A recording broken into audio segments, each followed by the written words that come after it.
This short cartoon has been developed for the Conservation Biology module at the University of Newcastle, and it's in the form of an educational piece that could accompany a program like this to inform people of what the program is and how it works and what it hopes to achieve. Oh, by the way, I'm Adrian Lamonde. I'm going to tell you the story of a guy. His name's Mr. Hussain. He was born in Pakistan, educated in the US, and he works at a place called the International Union for the Conservation of Nature, or the IUCN. Being from Pakistan, he knew of this really great place there. It was called Baltistan, and it was in the north of the country. This place was in the world's highest mountains, in an area that contained some of the world's richest biodiversity, but the people living there were very poor. Mr. Hussain had a special interest in this area, not just because he came from Pakistan, but because snow leopards also lived there. In fact, it's one of the last places in the world where snow leopards do live. Snow leopards are an extremely rare and endangered animal. This is because the more people move into the area, the higher and higher up the mountains they go to find places to graze their stock. As they do this, the snow leopard's prey gets displaced, and so does the snow leopard. Initially, the snow leopard doesn't mind too much because the farmer's sheep just moved into where his prey used to be. So when he gets hungry, he just pops down the mountain and grabs some takeout. The problem with this is that the farmer's really poor, and losing his sheep is expensive. So to make sure the rest of his sheep don't become dinner, he gets rid of the snow leopard. The snow leopard's hide and bones are valuable, so the farmer sells these products to replace his sheep. Some people even kill the leopards just for the money it brings. Mr. Hussain has seen this happen time and time again, but he has an idea, so he tries to talk to the farmers, but they just tell him he can have his leopard and wish he would just take the leopards away.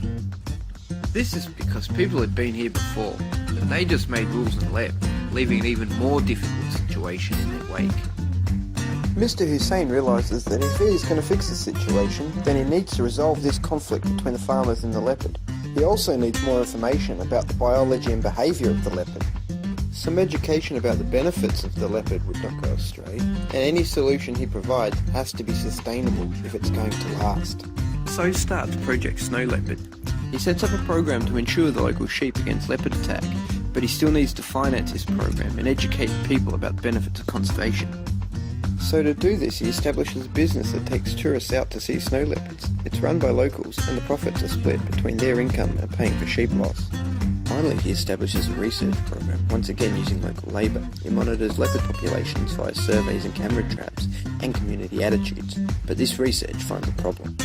Leopard numbers are still declining because their prey species are being overhunted, and on top of this, the insurance scheme is too costly to maintain. Mr. Hussain goes back to the drawing board. He decides that the insurance program is also going to help provide preventative measures like leopard-safe enclosures and guardian dogs for stock. The research shows that most prey is being killed by locals, so he attempts to educate the local population about the importance of not overhunting. But this has limited effectiveness. In a controversial move, a hunting tour operator is established. How could this possibly work, you ask? If overhunting is the problem, how could more hunting be the solution? This is where Mr. Hussain is one smart cookie. Whilst tourists will pay big bucks to hunt ibex and markhor, the snow leopard's main prey, they are only doing a very small amount of the killing. In an attempt to get a cheap meal, locals are causing the overhunting. These same people would guide the hunters to make a buck.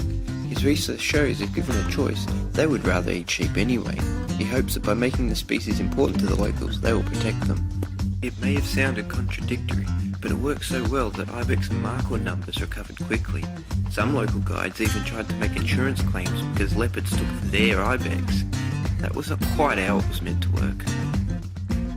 Local research programs provided needed jobs in the area, as did both the leopard night treks and the game hunting operations. This combined with education has changed people's opinions of the leopard.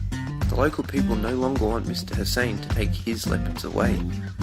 The program has been expanded to 3 neighbouring villages. In fact, it's worked so well that recently a leopard who found his way into a local sheep enclosure was saved and re-released by the locals, despite him eating a few sheep.